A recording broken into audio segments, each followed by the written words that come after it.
Bismillahirrahmanirrahim. Assalamu alaikum students. I am your teacher of biology and today we will study about development of chick.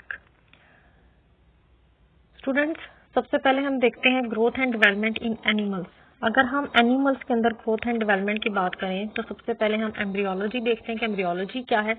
Embryology जो है ये definition आपने first year में first chapter के अंदर पढ़ी है कि embryology is the study of growth and differentiation undergone by an organism in the course of its development from a single fertilized egg into highly complex and an independent living being like his parents. Embryology के अंदर क्या होता है, हम study करते हैं growth and differentiation की। ये एक प्रोसेस होता है जिसमें एक हमारे पास क्या होता है, एक फर्टिलाइज्ड एग जो है एक प्रोसेस से गुजरता है, ठीक है। उसके अंदर डिफरेंट प्रोसेसेस होते हैं, उसके अंदर जो है ऑर्गन्स बनते हैं और एक वो कंप्लीट इंडिविजुअल बनता है और वैसे रहने लगता है जैसे उसके पेरेंट्स हैं। तो वो जिन जिन प्रोसेसेस से गुजरता है उसे हम कहते हैं ग्रोथ एंड डिफरेंशिएशन और इसको कलेक्टिवली हम कहते हैं डेवलपमेंट, और इसकी स्टडी को हम कहते हैं एम्ब्रियोलॉजी। तो students, development is an order sequence of irreversible processes, या यूं कह लें कि इरिवर्सिबल स्टेप्स। कि डेवलपमेंट का जो प्रोसेस है उसके अंदर जो भी अवामिल हो रहे हैं वो इरिवर्सिबल है, आप उसको रिवर्स नहीं कर सकते कि एक जो प्रोसेस हो गया, एक जो ऑर्गन बन गया, आप उसको रिवर्स कर दें कि नहीं जी ये ऑर्गन जो है वो दोबारा से अपनी पहले वाली पोजीशन में ये चीज चली जाए। ऐसा नहीं होता, ये इरिवर्सिबल प्रोसेसेस होते हैं। With each step setting up the necessary condition for the next step. तो इसमें क्या होता है कि हर स्टेप जो है एक बकायदा एक प्रोसेस के तहत होता है और अगले प्रोसेस के लिए खुद को तैयार कर रहा होता है अगले स्टेप के लिए। Since all animals are somehow related through the processes of evolution, there are some similarities in their various forms of development. इनके अंदर कुछ हर हमारे पास जितने भी एनिमल्स हैं कुछ तो एवोल्यूशन के दौरान उनकी डेवलपमेंट के अंदर चेंजेस आएंगे, बट मोस्टली जो उनके जो मेन प्रोसेसेस हैं जो डेवलपमेंट के दौरान होते हैं उनके अंदर सिमिलैरिटीज हैं। So here we will see a broad outline of early stage of development। जो आज हमारा टॉपिक है उसमें हम एक क्या देखेंगे, स्टेजेस ऑफ डेवलपमेंट देखेंगे, जिससे आपको बहुत सारी चीजें जो हैं टर्म और सेवरल स्टेजेस जो हैं डेवलपमेंट की वो क्लियर हो जाएंगी। तो स्टूडेंट्स, हमारे पास अगर हम देखें कि डेवलपमेंट की देखिए डेवलपमेंट के प्रोसेसेस जो है ना, मतलब एक स्टेज के अंदर जो कुछ हो रहा है वो एनिमल टू एनिमल डिफर कर सकता है, बट उसके जो मेन पॉइंट्स हैं, जो मेन चीजें उसके अंदर हो रही हैं वो ऑल ऑर्गेनिजम्स के अंदर सेम है। तो डेवलपमेंट जो है स्टूडेंट, सबसे पहले क्या होता है कि स्पर्म और एग जो है वो फर्टिलाइज करते हैं और स्पर्म और एग को जो है हम क्या कहते हैं, गैमेट कहते हैं। तो सबसे पहले तो होगी गैमेट फॉर्मेशन। अगर क्या हो रही है, सेक्सुअल रिप्रोडक्शन हो रही है, तो वो गैमेट्स क्या करेंगे, फ्यूज करेंगे और उनके फ्यूजन को हम क्या कहते हैं, फर्टिलाइजेशन कहते हैं, ठीक है। एग और स्पर्म के फ्यूजन को हम क्या कहते हैं, फर्टिलाइजेशन कहते हैं। अब जब फर्टिलाइज्ड एग बन गया, हमारे पास जाइगोट आ गया, फर्टिलाइज्ड एग को हम जाइगोट कहते हैं। जब हमारे पास जाइगोट आ गया, अब ये जाइगोट क्या करेगा, ये डिवाइड करेगा ये डिवाइड करेगा और डिवाइड करके ये क्या बनाएगा, ब्लास्टोमेर्स बनाएगा। अब जाइगोट की डिवीजन को हम कहते हैं क्लीवेज। क्लीवेज जब हो गई, सेल्स बन गए हमारे पास, डिवीजन से जाहिर सी बात है हमारे पास काफी सारे सेल्स बन जाएंगे, तो फिर क्या होगा, हमारे पास जर्म लेयर्स बनेगी। ये जर्म लेयर्स जो है, इन जर्म लेयर्स के बनने को हम कहते हैं गैस्ट्रोलेशन। जर्म लेयर हमारे पास 3 होती हैं, हमने फर्स्ट ईयर में पढ़ी है, एक्टोडर्म, एंडोडर्म एंड मीजोडर्म। ये 3 हमारे पास जर्म लेयर हैं। अब ये जर्म लेयर जो है ये बॉडी के पार्ट्स बनवाएंगी। जो एक्टोडर्म है वो आउटर बॉडी पार्ट बनवाएगी लाइक स्किन, एंडोडर्म जो है वो इंटरनल ऑर्गन बनवाएगी, इंटरनल लाइनिंग बनवाएगी जो हमारे ऑर्गन्स हैं उनकी, और जो मीजोडर्म है वो इंटरनल ऑर्गन्स बनवाएगी हमारे। तो इस और ये डिफरेंट ऑर्गन्स बनेंगे इनसे। तो ऑर्गन बनने के प्रोसेस को हम ऑर्गेनोजेनेसिस कहते हैं, और फिर उसके बाद जो है उन ऑर्गन्स की ग्रोथ स्टार्ट हो जाएगी। तो ये जो है ये हमारे पास की स्टेप हैं किसके, डेवलपमेंट के हमारे पास एनिमल्स के अंदर, ठीक है। नेक्स्ट स्टूडेंट्स, हम देखते हैं डेवलपमेंट ऑफ चिक, जो कि हमारा मोस्ट इम्पोर्टेंट टॉपिक है इस चैप्टर का। स्टूडेंट्स, ये जो है ना मोस्टली स्टूडेंट्स को जो है ये हमें सुनने को मिलता है कि जी बड़ा मुश्किल टॉपिक है, ये बहुत मुश्किल है, समझ नहीं आ रहा, जबकि ऐसा कुछ नहीं है। अगर आप इसे गौर से पढ़ेंगे और समझेंगे तो ये बहुत आसान टॉपिक है। 3 से 4 चीजें जो है हर टॉपिक के अंदर याद रखने वाली होती हैं। अगर आपको वो पॉइंट जो कि आपको मुश्किल लगते हैं अगर आप उनको क्लियर कर लें तो मेरे ख्याल से कोई भी टॉपिक मुश्किल नहीं रह जाता।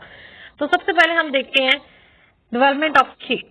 चिक की डेवलपमेंट जो है स्टूडेंट्स, हम इसको आज स्टडी करेंगे और ये हमें जो है एक क्या देगी, हमें एक बेस प्रोवाइड करेगी for the understanding the early differentiation of the organ system and the fundamental processes of body formation which is common to all vertebrates. तो चिक की डेवलपमेंट जब हम स्टडी करेंगे तो हम फंडामेंटल प्रोसेसेस को पढ़ेंगे जो कि तमाम ऑर्गेनिजम्स के अंदर, तमाम वर्टिब्रेट्स के अंदर जो है वो क्या है, कॉमन है ये स्टेप्स, ठीक है, जिनको हम आज स्टडी करने जा रहे हैं। तो सबसे पहले वो कहता है fertilisation. The chick egg called the yolk is surrounded by various accessory covering secreted by the female reproductive tract। Students, जो चिक एग है, ठीक है, और जो उसकी योक है, उसको बहुत सारी कवरिंग्स ने, बहुत सारी लेयर्स ने सराउंड किया होता है, और उन बहुत सारी लेयर्स के बाहर, सबसे बाहर क्या होता है, हमारे पास एक शेल होता है। जब आप अंडा जो है, ठीक है, कॉमन हमारे पास जो एग है, मुर्गी का अंडा, वही उसी से क्या निकलना है, बच्चा निकलना है। अब स्टूडेंट्स, आपने जी आज घर जाना है और आपने उस अंडे को गौर से देखना है कि जी इससे बच्चा निकलना है, सिर्फ खाने पे फोकस नहीं करना आपने। तो वो जो एग है उसके बाहर क्या होता है, शेल होता है। जब आप उसको चम्मच से टक टक उसको तोड़ते हैं तो फिर क्या होता है, उसके अंदर जो है वो आपके पास पूरा जो है मटेरियल मौजूद है, ठीक है, लिक्विड मटेरियल भी होता है, योग भी होती है उसके अंदर। अब उसी के अंदर सारा कुछ ये जो हमने आज प्रोसेस पढ़ना है ये उसके अंदर होना है, ठीक है। अब स्टूडेंट्स, आपने ले लिया एक फर्टिलाइज्ड एग, एक ऐसा एग जो स्पर्म और एग यानी कि उसके फ्यूजन से बना है। तो फर्टिलाइजेशन जो है स्टूडेंट्स, अब आपको पता है कि जो चिक है ये हमारे पास क्या होता है, बर्ड है। अब बर्ड जो है स्टूडेंट्स वो क्या करते हैं, वो एग ले करते हैं, वो जो है ऑफस्प्रिंग यानी कि वो बेबी बर्थ नहीं करते, वो एग ले करते हैं। उनके अंदर जो फर्टिलाइजेशन है वो उनकी बॉडी के अंदर होती है और जो डेवलपमेंट है वो आउटसाइड द बॉडी होती है। और इस तरह की डेवलपमेंट को हम क्या कहते हैं, ओवीपेरस, यानी कि इस तरह के ऑर्गेनिजम्स जो है वो हमारे पास ओवीपेरस होते हैं जिनके फर्टिलाइजेशन तो इंटरनल हो और जो डेवलपमेंट है वो आउटसाइड द बॉडी हो, ठीक है, तो हैचिंग हो, तो उसे हम क्या कहते हैं, ओवीपेरिटी। अब स्टूडेंट्स, फर्टिलाइजेशन जब होगी इंटरनल, ठीक है, और इंटरनल फर्टिलाइजेशन होगी, ओवम जो है वो किधर आ जाएगा, ओविडक्ट के अंदर आ जाएगा, ठीक है, हैंकी ओविडक्ट के अंदर आ जाएगा। अब स्टूडेंट्स, जब वो ओविडक्ट के अंदर आ गया है और वो वहां से यूट्रस में पहुंचेगा, जब वो ओविडक्ट से गुजरता हुआ यूट्रस के अंदर आएगा तो यूट्रस के अंदर जो है एक शेल ग्लैंड होता है। वो शेल ग्लैंड जो है वो उस एग के अराउंड शेल बनवाएगा, ठीक है, वो जो सख्त सा होल होता है जो आप अंडे के बाहर देखते हैं, आप अंडा रखा हुआ है वो जो आपको नजर आ रहा है शेल, तो वो शेल जो है यूट्रस के अंदर एक ग्लैंड मौजूद है, शेल ग्लैंड, उसने बनवाना है। तो जब एग ले किया जाएगा, ठीक है, तो फिर क्या होगा, अब उसके अंदर डेवलपमेंट जो है फिलहाल उसके अंदर सीज है, रुकी हुई है। अभी फिलहाल ये नहीं है कि एग ले कर दिया तो उसमें से जो है कुछ दिन बाद बच्चा निकला है, ऐसा नहीं है। अनटिल अनलेस आप उसको वो टेम्परेचर प्रोवाइड करें जो कि जरूरी है किसके लिए, चिक की डेवलपमेंट के लिए। अब स्टूडेंट्स, जो हमने टेम्परेचर प्रोवाइड करना है उसको हम कहते हैं इंक्यूबेशन। और इंक्यूबेशन आप दो तरीके से कर सकते हैं, या तो आप इंक्यूबेटर ले लें, ठीक है, जिसमें आप वो टेम्परेचर सेट कर दें, ये एक जो है आपके पास मशीन होती है, ठीक है, या फिर आप क्या करें कि जो मदर है यानी कि हैन है उसको जो है आप उसके ऊपर बिठा दें, वो खुद उसकी जो बॉडी है वो उसको टेम्परेचर देगी, और जो टेम्परेचर है वो हमें कितना चाहिए, 36 to 38 डिग्री सेंटीग्रेड। इस टेम्परेचर पे क्या होता है स्टूडेंट्स, चिक की जो डेवलपमेंट है उसकी कंप्लीशन के लिए ये टेम्परेचर जो है ये बहुत जरूरी है। कितने दिन तक, अबाउट 21 डेज तक, यानी कि 21 दिन तक जो है ये जो है हमारे पास ये टेम्परेचर हमें रिक्वायर होता है, और फिर उसके बाद जो है एग क्या कर जाता है, हैच कर जाता है। नेक्स्ट हम देखते हैं डेवलपमेंट ऑफ चिक। अगर मैं आपको अभी जो हम फर्दर स्टडी करने वाले हैं उसको मैं एक कहूँ कि जो है आपने एक स्केच बना लें, आप अपना जो है टॉपिक नोट कर लें, तो आपने भी ऐसे नोट कर लेना है की पॉइंट्स के अंदर, आपको इजी रहेगा कि सबसे पहले आपके पास क्या आ गया, फर्टिलाइज्ड एग आ गया, उसको इंक्यूबेट करना है एट 36 to 38 डिग्री सेंटीग्रेड। अब स्टूडेंट्स, जो हमारे पास फर्टिलाइज्ड एग होता है, ठीक है, जो हमारे पास एग है उसके अंदर दो पोल होते हैं, एक होता है एनिमल पोल और एक होता है वेजिटल पोल, ठीक है। तो जो हमारे पास वेजिटल पोल है इसमें क्या होता है, इसमें जो है जाइगोट डिवाइड करता है और इसके अंदर क्या होती है, योक होती है, जबकि एनिमल पोल जो होता है इसके अंदर क्या होती है, ब्लास्टोडिस्क होती है, ये वेजिटल पोल की ऑपोजिट साइड पे मौजूद होता है। अब स्टूडेंट्स, हमारे पास जो एनिमल पोल है इसके अंदर क्या होनी है इसके अंदर जो है क्लीवेज होनी है। जब क्लीविज होगी, क्लीविज कहाँ पे होगी स्टूडेंट्स, ये ब्लास्टोडिस्ट के अंदर होगी। याद रखें कि जो क्लीविज है स्टूडेंट्स वो हमेशा एनिमल पोल के अंदर होती है, वो कभी भी वेजिटल पोल के अंदर नहीं होती। क्यों? क्योंकि वेजिटल पोल के अंदर योग मौजूद है और योग जो है वो डिवाइड नहीं करती, बल्कि योग जो है वो हमारे पास जो एम्ब्रियो है उस एम्ब्रियो उस योग को एज ए फूड यूज करता है। ठीक है, तो जो क्लीविज है वो एनिमल पोल के अंदर होती है, वेजिटल पोल के अंदर नहीं होती। अब एनिमल पोल के अंदर अगर आप देखें, उसने ग्रीन मार्कर से फर्दर उसको उसने किया है कि इसके अंदर क्लीविज हो रही है ब्लास्टोडिस्ट के अंदर, और जब ब्लास्टोडिस्ट के अंदर क्लीविज हो, इस तरह की क्लीविज को हम डिस्क्वाइडल क्लीविज कहते हैं। इसको अंडरलाइन कर लें आप अपनी बुक के अंदर। अब स्टूडेंट जब इसकी क्लीविज होगी तो सबसे पहले जो फर्स्ट क्लीविज होगी वो वर्टिकल होगी, फर्स्ट प्लेन जो हमारे पास आएगा। जो सेकंड प्लेन होगा वो भी वर्टिकल क्लीविज होगी, ठीक है। और जो सेकंड हमारे पास होगी वो क्या होगी, एक वर्टिकल होगी, और किस तरह से वर्टिकल होगी, परपेंडिकुलर होगी, ठीक है, यानी कि 90 के उसमें। जो हमारे पास थर्ड क्लीविज होगी, यानी कि जो थर्ड प्लेन होगा स्टूडेंट्स वो हॉरिजॉन्टल होगा, यानी कि पहली दो वर्टिकल और थर्ड वन जो है वो हॉरिजॉन्टल होगी। फिर क्या होगा कि जो हमारे पास थर्ड प्लेन बना था स्टूडेंट्स, वहां पे इरेगुलर और बहुत ज्यादा जो है वहां पे क्लीविज स्टार्ट हो जाएगी, तो वहां पे बहुत ज्यादा सारे सेल बन जाएंगे, इरेगुलर क्लीविज होगी। अब जो हमारे पास थर्ड जो हमारे पास क्लीविज हुई थी थर्ड प्लेन के अंदर, वहां पे जब बहुत ज्यादा मैंने कहा कि क्लीविज होगी तो बहुत ज्यादा सारे जो है सेल्स बन जाएंगे, ठीक है, एक मैस ऑफ सेल बन जाएगा, सॉलिड बॉल ऑफ सेल्स बन जाएगा, उसे हम मोरूला कहेंगे। अब वो जो solid ball of mass of cell बना है स्टूडेंट्स, तो वो जो सेल है वो जो सेंटर में सेल्स होंगे वो स्मॉल होंगे, और जो पेरिफेरल साइड पे सेल्स होंगे वो लार्जर होंगे और फ्लैटेंड होंगे, ठीक है। अब वो जो मरूला है वो चेंज होगा ब्लास्टूला के अंदर। जब वो ब्लास्टूला में चेंज होगा तो क्या होगा, ब्लास्टोसील फॉर्मेशन होगी, या यूं कह लें कि ब्लास्टोसील फॉर्मेशन होगी बिटवीन द ब्लास्टोडर्म एंड योक, ठीक है। और क्या होगा, आपको जोन ऑफ जंक्शन नजर आएगा, मार्जिनल जोन, मार्जिन के ऊपर आपको जोन ऑफ जंक्शन नजर आएगा। ये अभी मैं आपको डायग्राम के साथ क्लियर करूंगी वन बाय वन सारी चीजें। नेक्स्ट ब्लास्टूला से हमारे पास बनेगा गैस्ट्रोला, जिसे हम गैस्ट्रोलेशन भी कह रहे थे, अभी हम पढ़ के आए हैं।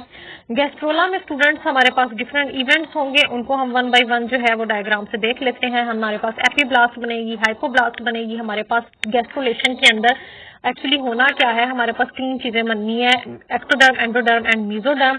हमने ये देखना है कि एपीब्लास्ट जो है उससे कौन सी चीजें बनेगी और हाइपोब्लास्ट जो है उससे कौन सी बनेगी। एपीब्लास्ट जो है वो अपर लेयर होगी सेल्स की, और हाइपोब्लास्ट जो है वो लोअर लेयर होगी। एपीब्लास्ट से जो है एक्टोडर्म और मीजोडर्म बनेगी, और हाइपोब्लास्ट से एंडोडर्म बनेगी। उसके अलावा हमारे पास एक एरिया ओपेका होगा और एक एरिया पेलिसूडा होगा। ओपेका जो है यहाँ पे क्या होगा कि ये जॉइंट्स पे मौजूद होगा, और ये बहुत यहाँ पे काफी सारे सेल्स मौजूद होंगे। यूं कह लें कि ऐसी ओपेक हम कहते हैं एक ऐसा वो जहाँ से लाइट एंटर ना हो सके, और पेलिसूडा जो कि क्या होता है हमारे पास थिन जो है मतलब कि सेल्स की लेयर होगी, और यूं कह लें कि ट्रांसपेरेंट जहाँ पे लाइट एंटर हो सके। नेक्स्ट हम देखते हैं स्टूडेंट्स, सबसे पहले हम डिस्कस करेंगे क्लीविज को, क्योंकि अगर आप प्रीवियस उसमें देखें तो हमारे पास डिस्क्वाइडल क्लीविज में सबसे पहला स्टेप हमारे पास क्लीविज है। तो क्लीविज की अगर हम बात करें तो एक बार मैं आपकी बुक को रीड कर देती हूँ, फिर मैं डायग्राम से आपको समझाऊंगी। इमीडिएटली आफ्टर फर्टिलाइजेशन, फर्टिलाइजेशन के फौरन बाद the egg undergo A series of mitotic division. Egg के अंदर क्या होती है, माइटोटिक डिवीजन होती है, यानी कि माइटोसिस होती है, और सेल जो है एक सेल डिवाइड करता है further, called cleavage. In bird's egg, the process of cell division is confined to the small disc of protoplasm laying on the surface of the yolk at the animal pole. मतलब कि कहाँ पे हो रही है cleavage, animal पोल के अंदर हो रही है, जो कि कहाँ पे मौजूद है, योग के ऊपर यानी कि ऑपोजिट साइड पे मौजूद है, ठीक है।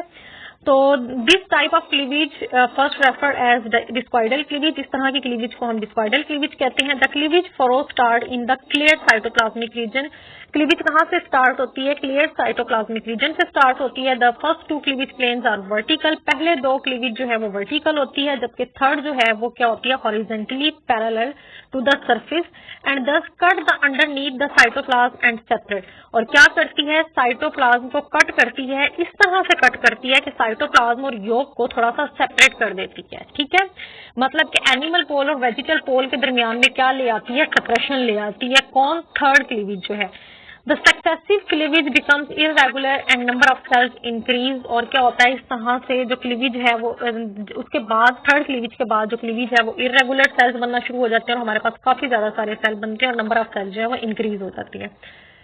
अब हम क्लीवेज को अगर देखें डायग्राम की मदद से, तो स्टूडेंट्स अगर आप पहले उसमें देखें, चिकन एग है, आपके पास योक मौजूद है और योक के ऑपोजिट साइड पे जो है आपको रेड कलर में एक क्या नजर आ रहा है, एनिमल पोल नजर आ रहा है। और एनिमल पोल के अंदर क्या हो रहा है, ये आपके पास ब्लास्टोडिस्क है या आप इसे जर्मिनल डिस्क भी कह सकते हैं। अब इससे क्या बन रहा है, इसके अंदर एनिमल पोल के अंदर क्लीवेज होगी जब फर्स्ट वर्टिकल क्लीवेज प्लेन आपको दिखाया गया है। ठीक है, फर्स्ट वर्टिकल क्लीवेज प्लेन दिखाया गया है और ये जो आपको एग का व्यू दिखाया गया है ये अप साइड से दिखाया गया है, यानी कि ऊपर से आप देखें तो क्या है कि आपको वो जो रेड जोन था, ठीक है, वो जो आपके पास एनिमल पोल था उसके अंदर पहली क्लीवेज हुई है। फिर उसके बाद सेकंड क्लीवेज होगी, वो भी वर्टिकल होगी और हमने बताया था कि 90 के एंगल पे होगी, यानी कि परपेंडिकुलर होगी। उसके थर्ड क्लीवेज जो है वो हॉरिजॉन्टल होगी, आप देख सकते हैं थर्ड हॉरिजॉन्टल क्लीवेज हो रही है। ठीक है, नेक्स्ट स्टूडेंट्स हम देखते हैं मोरूला। मोरूला हमारे पास क्या है, cleavage result in the formation of A round closely packed mass of blastomere. जब क्लीवेज होती है हमने कहा कि उसके नतीजे में क्या होता है, हमारे पास ब्लास्टोमियर्स बनते हैं। दिस इज मोरूला, इसे हम क्या कहते हैं, मोरूला कहते हैं। It consist of a disc shaped mass of cells 2 और मोर लेयर्स इन थिकनेस। इसे हम क्या कहते हैं, हमारे पास जो है एक डिस्क शेप जो है मैस ऑफ सेल बनता है और ये जो मैस ऑफ सेल है ये 2 to 3 लेयर इसकी थिकनेस होती है। मोस्टली इसकी स्टूडेंट्स समटाइम इसकी 4 भी होती है, समटाइम्स 5 होती है, बट मोस्टली इसकी 2 to 3 लेयर जो है इन सेल्स की थिकनेस होती है। In the centre of the cells are smaller and completely defined while those of the periphery are flattened and larger. ये मैं आपको पहले भी बता चुकी हूँ कि जो मोरूला बनेगा हमारे पास, जो सॉलिड बॉल बनेगा, वो उसके जो सेंटर में सेल होंगे वो स्मॉल होंगे और वो क्या होंगे, हमारे पास जो है वो स्मॉल होंगे और वो क्या होंगे, हमारे पास स्फेरिकल होंगे, जबकि जो साइड पे पेरिफेरी पे मौजूद होंगे वो लॉन्गर होंगे और फ्लैटेंड होंगे। तो अगर आप इसको देखें तो हमारे पास जो पहली 3 डिवीजन को हमने इकट्ठा करके देखा, ठीक है, first 3 division shown collectively upside view, हमने अपसाइड व्यू लिया और हमने उनको कलेक्टिवली देखा। उसके बाद इनके अंदर क्या हुई, रिपीटेड इररेगुलर क्लीवेज प्लेन्स। अब इसके अंदर हमने कहा था कि पहली 3 डिवीजन के बाद इररेगुलर क्लीवेज स्टार्ट हो जाएगी। जब इररेगुलर क्लीवेज होगी तो हमारे पास एक सॉलिड बॉल ऑफ सेल्स बनेगा जिसे हम क्या कह रहे थे, मोरूला कह रहे थे। तो अगर आप देखें तो आपके पास जो है क्या हो गया है, मोरूला बन गया है। मोरूला अगर आप देखें तो स्टूडेंट्स इसके जो सेंटर के सेल्स हैं वो क्या है, स्मॉल है, जबकि पेरिफेरल सेल्स जो है वो लार्जर हैं और फ्लैटेंट हैं। अब स्टूडेंट्स अगर आप देखें तो आपको जो ब्लास्टोडर्म नजर आ रही है ये 2 to 3 लेयर्स, ठीक है, मतलब इसकी एक फर्स्ट लेयर आपको सेल्स की नजर आ रही है, फिर दूसरी और फिर तीसरी।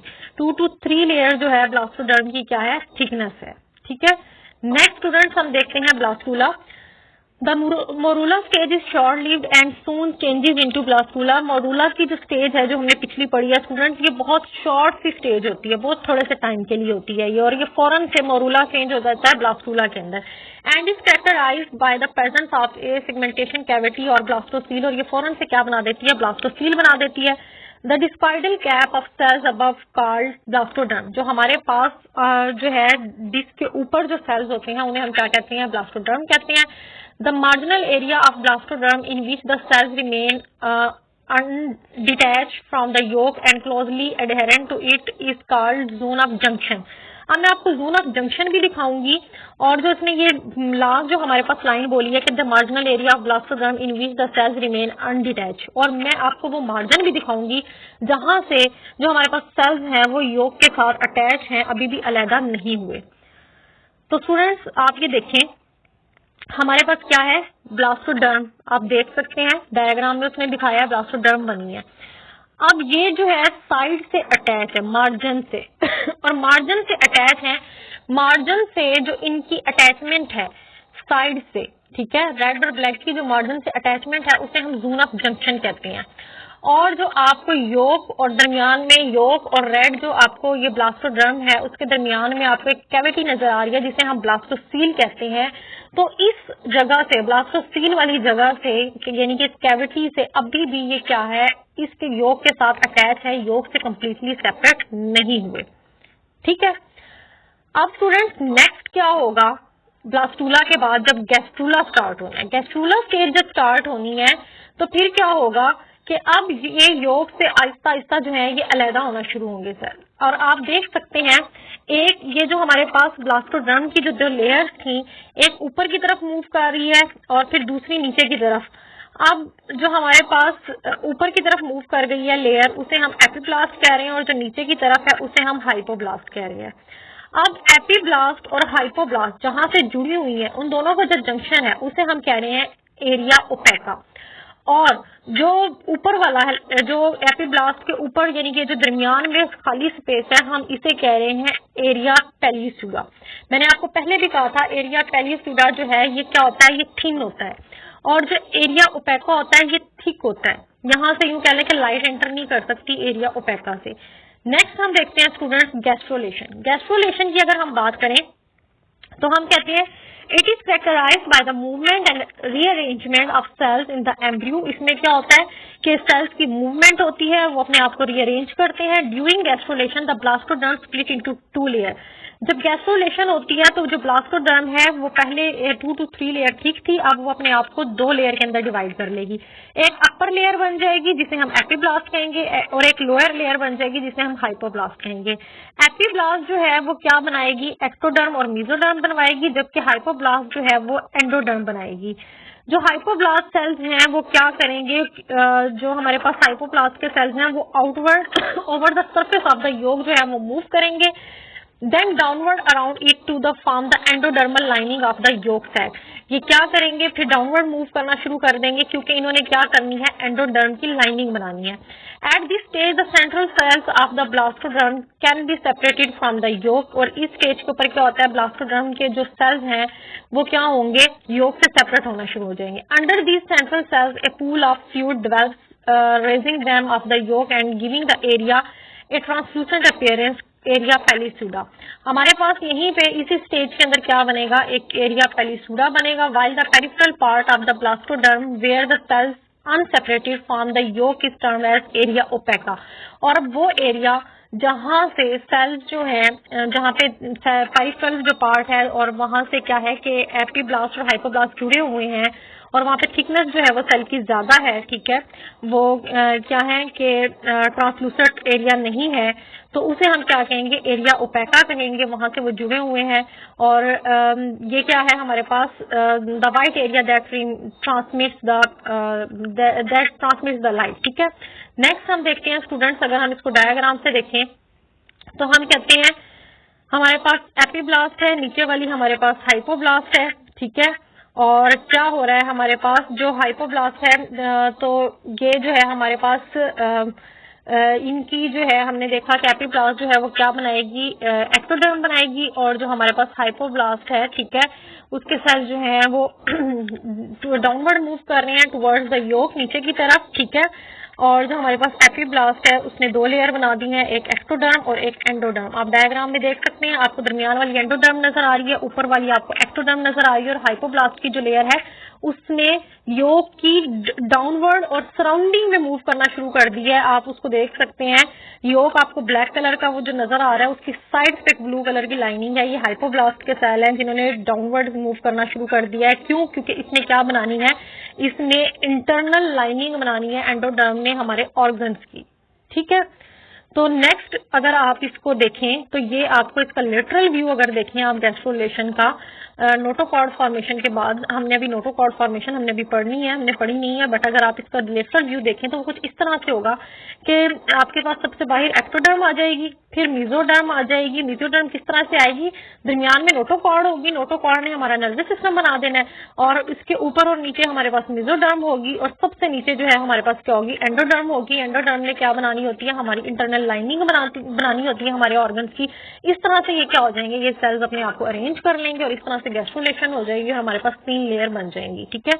तो स्टूडेंट्स ये था हमारा आज का टॉपिक। उम्मीद करती हूँ आपको समझ आया होगा। अगर आपको कोई भी क्वेश्चन हो तो आप मुझसे पूछ सकते हैं। इंशाल्लाह फिर मिलेंगे नेक्स्ट लेक्चर में, तब तक के लिए अल्लाह हाफिज।